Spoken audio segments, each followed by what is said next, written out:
Welcome back to Sampstra Games, the place to find new strategy games, and welcome to my tips and tricks for File Under Kingdom.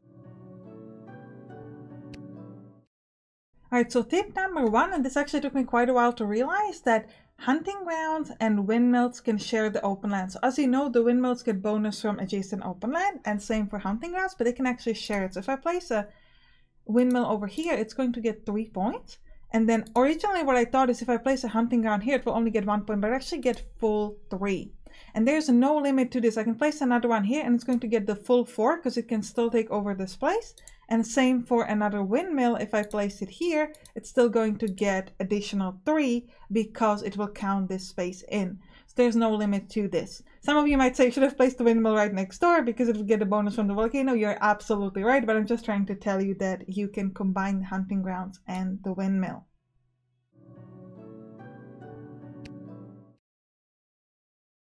Next, let's talk about how to sell a square for the maximum amount of money. And the way this works is that you sell the square for the number of resources that you get, and then it gets multiplied by 2 if you have 2 different resources, and by 3 if you get 3 different resources, as you can see over here.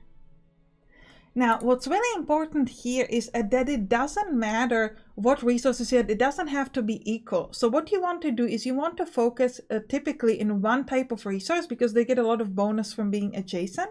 And then you want to get maybe just use 1 or 2 squares for different resources. So let's talk about how to maximize this. And what we're going to talk about here is how many squares you need for each type of resource to get at least one of that resource. So when it comes to services, they're the easiest because you only need 1 square. By placing either a house or a church, which gives you 1 point each. Watchtower will not give you a point if it's placed by itself, but typically if we're talking about a situation that you have a land filled with either hunting grounds or camps or through windmills, you can place a watchtower and you get a bonus from those adjacent buildings. So services are very easy. When it comes to materials, you're actually going to need 2 squares. You can either place a mine or a lumber camp next to a forest or a mountain, but that requires 2 squares. One is for the mine or the lumber camp, and one is for the mountain or the forest. You can also place a hunting ground, but remember, in order for the hunting ground to be efficient, it also needs some open ground around it. If I place a hunting ground next to some other buildings, as you can see right now, it's not going to give me any bonus. So, but remember, you can use the previous step where you can combine a hunting ground with the windmill to share the open ground. There's an exception to this, and that's if you have the mountain or the forest in adjacent land, then you can use that to only need 1 square to get your resource into your piece of land. Let me show an example right now. All right, lastly, let's talk about food.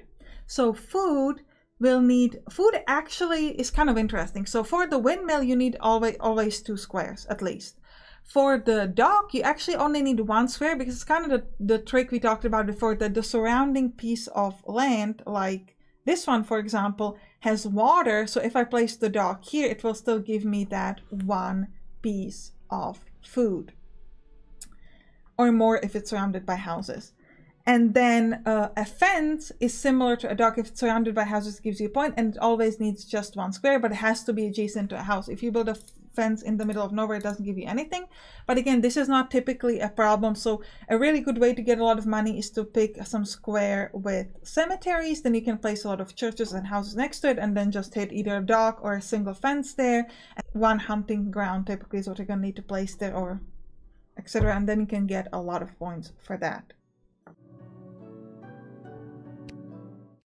So the next step is multiplying bonuses, and this can be especially powerful with roads because roads give you double the points that you have of something. So this is especially useful either for volcanoes and windmills or for cemetery and churches, because if I place a church next to a cemetery, it's going to give me 3 points. So you can see I already had 1 point from this church up here, so I'm getting 3, and then another 3, so now I get 7. But if I place a road next to it, I can double it off. So all I have to do is place a dock here, because as you know, docks connect roads if they are in view of a lighthouse. So the road gets connected from here to there.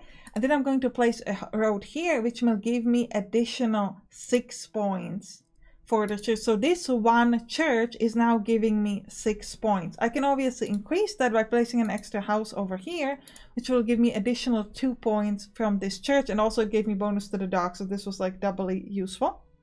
But as you can see, this can be huge because one church giving you 6 is completely insane. It can be even more if you surround it by additional houses. So for example, this gives me 6 right now. If I place a house here, it's going to give me an additional 2, and then obviously I could add another house over here, so it's going to be an extra 2, and then I could either add a road or something else. So it's really important to try to place the roads near things that already get a bonus, because the road is always good. It will double your church if it has like 2 points, but if you can place it next to something that already has a bonus, so again next to churches near cemetery.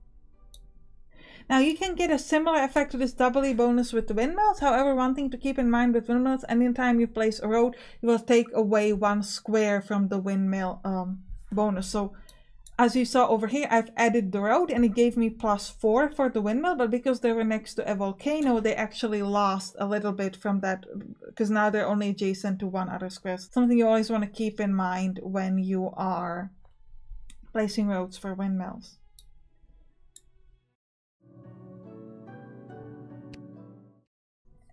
Now let's go back to the docks. You can use them, as you know, to extend a road. So if you place a dock and it's in view of a lighthouse, it will extend, you can use it to extend roads from there, as you can see right now. But keep in mind that the dock itself does not count as a road. So right now, notice the church I'm building it on top of a dock, but that's not count as a road. I'm only getting 1 resource. Now the second church I'm building is actually giving me 2. Why? Well, because it's adjacent to the castle, so it counts as a road.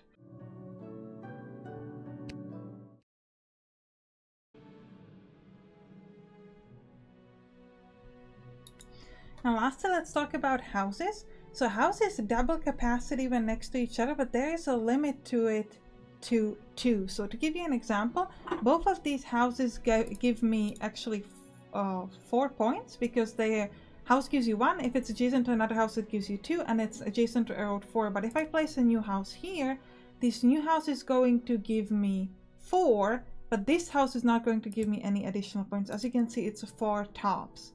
Alright, so I hope you enjoyed these tips and tricks. If you did, write down in the comments, and then you can write your own tips in the comments below, so we can all learn how to play the game better. Thank you. Bye bye.